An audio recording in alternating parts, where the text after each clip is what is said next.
Have you ever felt it? That slight acceleration of your heart when you're home alone at night and you hear a floorboard creak upstairs? That primal whisper in the back of your mind that asks, what if? It's a deeply human feeling. The fear of the unknown, of the dark, of what might be lurking just beyond the safety of our porch light. For most of us, that feeling is fleeting. A moment of anxiety that we dismiss with a nervous laugh. We check the locks, we turn on a light, and the feeling subsides. But for some, that feeling is not something to be dismissed. It's something to be explored. Well, before I continue, I will ask you to support me by subscribing to the channel and leaving a like, so that I can continue to be motivated to expose the truths or lies of these dark minds. We found a way to do it from a safe distance, haven't we? We found a way to open a window into the darkest corners of the human soul, all from the comfort of our couches. We press play, and suddenly we are investigators. We are profilers. We are the silent observers at the scene of a tragedy that is not our own. This is the seductive allure of true crime, a genre that has exploded from a niche interest into a global obsession. From podcasts that whisper gruesome details into our ears during our morning commute, to slickly produced docuseries that turn real-life horror into binge-worthy content, we are consuming stories of violence and despair at an unprecedented rate.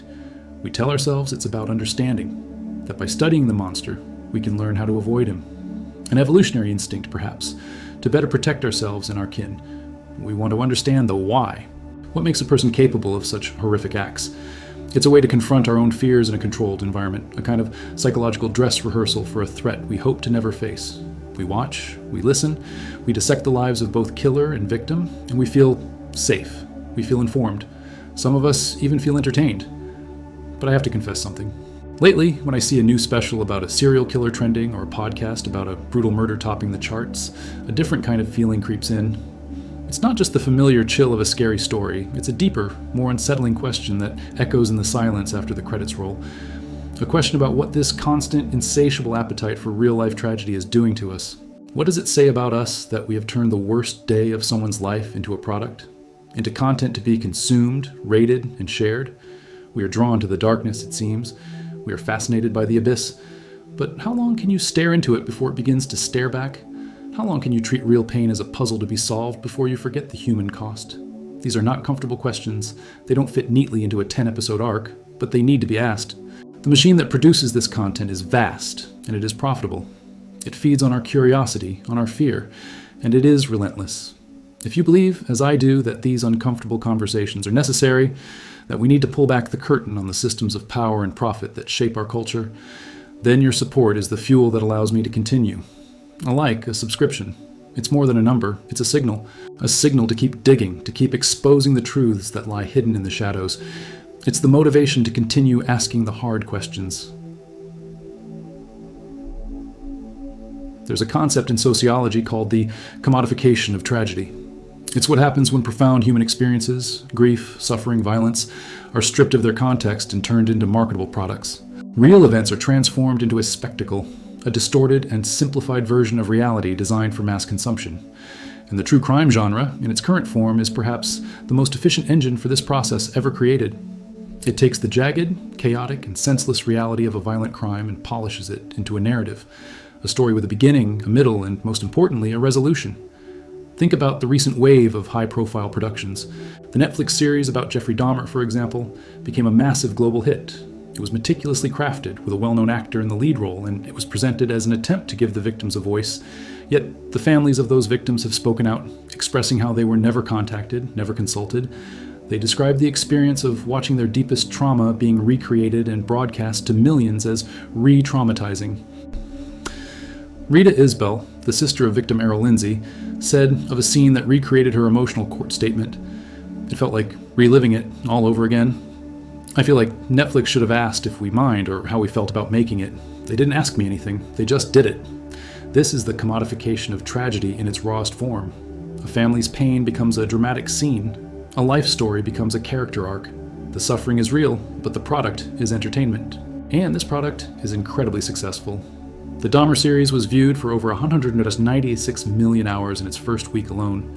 And with that success comes a disturbing cultural byproduct: the romanticization of the perpetrator. Social media saw users creating fan edits, and there were even debates about the killer's attractiveness. This isn't a new phenomenon. Ted Bundy had fans who would show up to his trial. But the scale and speed at which it happens now is staggering. The platform is global, the algorithm is powerful, and it flattens everything into content. The monster becomes a meme. We are fed a story that feels manageable. We get to see the monster humanized, to explore his troubled childhood, to understand his motives. This gives us a false sense of intellectual control. It suggests that evil is something we can dissect, understand, and therefore, perhaps, contain. But in doing so, the focus inevitably shifts from the victims to the killer. He becomes the complex, fascinating protagonist of the story. The victims, meanwhile, are often reduced to plot devices, the catalyst for the story, the puzzle pieces in the mystery. Their lives, hopes, and humanity are secondary to the narrative function they serve. And so, we consume their stories, not to truly mourn or understand their loss, but to satisfy our own curiosity and to experience a thrill from a safe distance. I want to thank you for staying with me this far. I know this isn't easy to hear. It challenges something that many of us enjoy. But it's a conversation we need to have. What are your thoughts on this? Am I being too critical, or do you feel this unease as well? Let me know in the comments below. It helps to know I'm not alone in asking these questions. And if this is resonating with you, please consider subscribing. Your engagement makes these difficult explorations possible. The ethical problem goes deeper than just whose story gets told. It infects the very fabric of our society and our relationship with justice. When a real-life case, like the disappearance of Gabby Petito, becomes a national spectacle, the lines between citizen concern and voyeuristic entertainment become dangerously blurred. Armies of internet sleuths take to social media, dissecting every piece of evidence and sometimes publicly accusing innocent people. The pursuit of justice becomes a kind of interactive game, a live-action mystery where real lives hang in the balance. We are no longer just viewers, we are participants. And the media machine is more than happy to feed this frenzy. Tragedy is good for business. It drives clicks, views, and ad revenue. A horrifying event immediately gets packaged into a narrative of fear and suspicion, designed to keep people watching. This creates what some experts call compassion fatigue. The constant, sensationalized exposure to horrific events can numb us. It can desensitize us to the real human cost of violence, making it harder to feel genuine empathy. The endless stream of true crime content can also distort our perception of reality, leaving us with heightened anxiety and an exaggerated fear of becoming a victim. Furthermore, the genre has a representation problem. A significant portion of mainstream true crime stories focus on a specific demographic: white, often female, victims. This isn't to say their stories shouldn't be told, but it creates a skewed perception of who crime affects. Cases involving marginalized communities, particularly women of color and indigenous women, receive far less attention, both from the media and, consequently, from law enforcement and the public.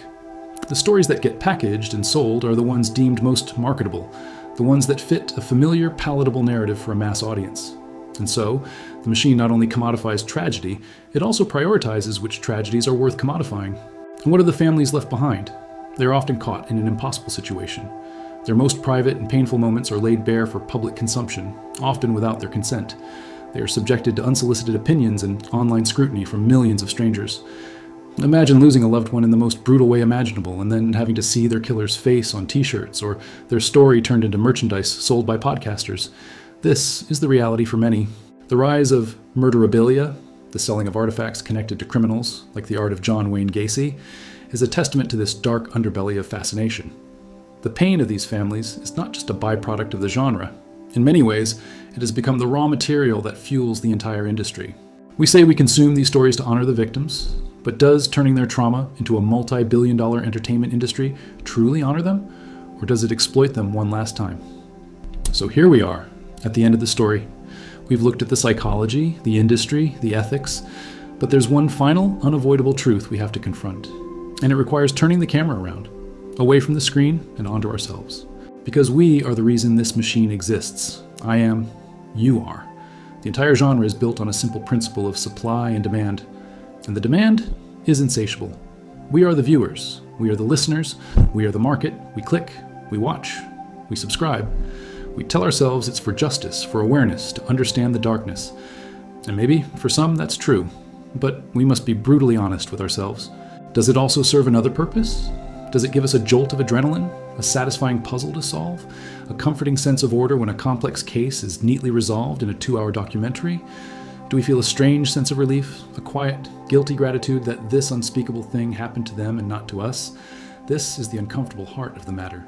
We are consuming real-life nightmares as a form of escapism. We are taking the most profound moments of human suffering and using them to distract ourselves for an evening. The line between empathy and entertainment has been eroded, not just by the producers, but by our own passive consumption. We have allowed ourselves to become spectators in an arena where the gladiators are real people and the blood is not special effects. This is not a condemnation, it is a confession. A confession for all of us who have ever felt that morbid curiosity, who have ever clicked on a headline that promised gruesome details, who have ever treated a murder mystery as just a mystery. We are not evil for being curious. It is a human trait. But we live in an age where that curiosity is being weaponized against our own empathy by a system that profits from tragedy. The solution, then, is not to look away from the darkness entirely. The solution is to change how we look at it, to demand more from the stories we consume, to prioritize the dignity of the victims over the drama of the crime, to support journalism that informs without exploiting, and to reject content that sensationalizes pain for profit. The power is ours. It always has been. The machine stops when we stop feeding it. So this is the choice we face. We can continue to be passive consumers, binge-watching tragedy until we are numb to it all. Or we can become conscious consumers. We can be the force that demands a more ethical, more humane way of telling these stories. We can be the architects of a culture that mourns the dead instead of just watching them die again and again on screen. So, I will leave you with one final question.